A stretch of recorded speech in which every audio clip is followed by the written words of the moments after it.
पिंपरी चिंचवड शहराची सुरक्षा राम भरोसे असल्याचं पाहायला मिळते। शहरातील निम्म्याहून अधिक सीसीटीव्ही हे बंद आहेत। शहरातील 2500 सीसीटीव्ही बिघडलेले आहेत।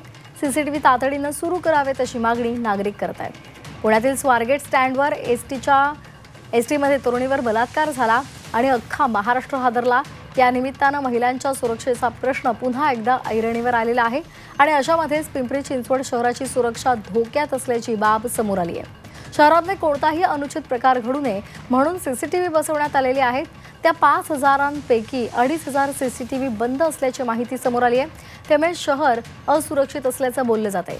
दरम्यान सीसीटीव्ही यंत्रणा तातडीने सुरळीत करावी अशी मागणी आता जोर धरू लागली आहे। शहरातील सीसीटीव्ही पूर्ववत सुरू करावेत असं आश्वासन स्मार्ट सिटीने दिलेले आहे।